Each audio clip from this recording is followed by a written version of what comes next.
So I'm going to bring my grandson in. One of the things I failed to mention, when you come to play, if you have a cart, great.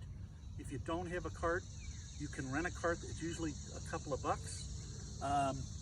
Or you can just carry the bag. So those are the three options that you have. As a parent volunteer, they allow us at least one cart. And as a coach, I can have that to drive around and watch what's going on. Some of the courses, most of the courses make carts that you can rent for yourself as a parent volunteer.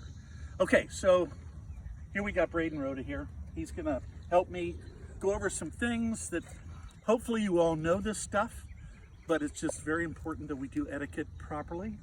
Number one, you're gonna have a hat. You should wear a hat. There's a St. Ives shirt from last year. Should be tucked in. Some coaches are hyper about that, some are not. Look good. If you look good, you're going to play better. That's the end of the day. I want you to look good because you're representing your family and the school. Come with a positive attitude. I don't care how good you play or how bad you play. Keep a positive attitude. This has to be fun. This has got to be fun for you. I know you're probably going to be apprehensive coming out if it's the first time you've had a varsity match. You'll get over that and start playing.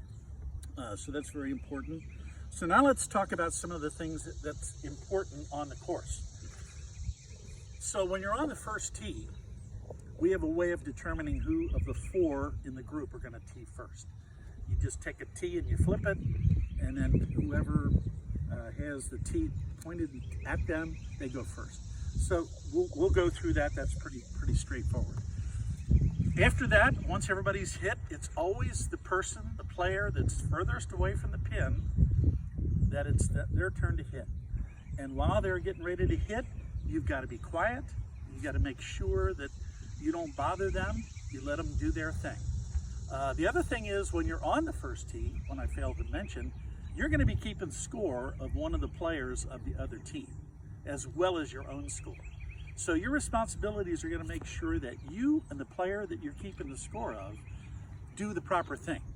Sometimes players have difficulty remembering all their shots. You just have to have, if you know the player had a 6 and they said I had a 4, you just say, well, wait a minute, whatever. If you don't feel comfortable doing that, that's fine. There's going to be parents there that might be able to help you. But at the end of the day, if there are issues like that, you just let me know and I'll take care of it with the other coach. Okay,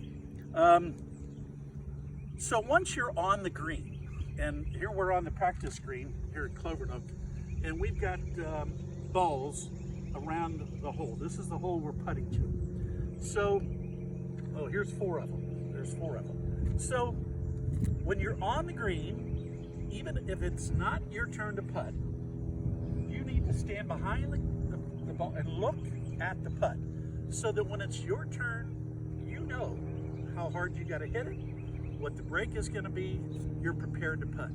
Don't stand there, flip your club around and daydream or whatever and get infatuated with the other players as they putt. Although, when the player does putt, you always want to watch because you're going to learn something on every shot. Even when you hit the ball on the green, the way the ball's rolling, how fast it's rolling, that's all good information for you to use when it's your turn to putt. Okay, so here we got 4 balls on the green. Braden's ball is that one. It's his turn to putt. So when he putts the ball, go ahead and putt the ball towards the hole, Braden. After he putts, all right, he has the ability of, it's the only time you can go out of turn. He can say, I'm going to finish that putt. And he can walk up, take his time, try not to walk in the lines of the other, and then put it in, and then you can move out of the way. Always make sure you never step in the line of the other ball. And another thing, when you're done putting, ask the other players if they want the pin out or not. And if they want it in, you keep it in. And you're in control of the pin until the... Absolutely, be a friendly competitor. Always be nice, and always do what you can do to help the others do as best as they can do. So etiquette's important. When shots are being taken, whether it's your teammate or other teams, you always be quiet. You say nothing, and you stay out of the way. If you try to be behind or to the side of the person that's hitting, you don't want to move ahead. All right. I think those are the most important things. What else, Brady? Can you think of any other things that? I can't think of any more. Okay.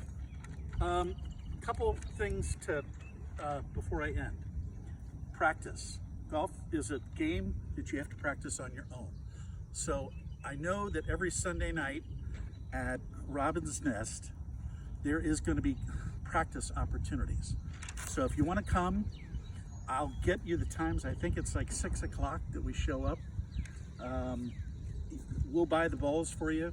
You can chip and putt, and there should be coaches there. If I can't make it, then there'll always be coaches there to help you.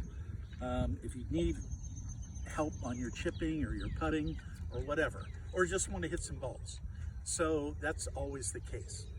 The other thing is that I am going to try to schedule, and I'll get this to you via email, rounds at least Newman and Miami Whitewater. I'm not sure about the others.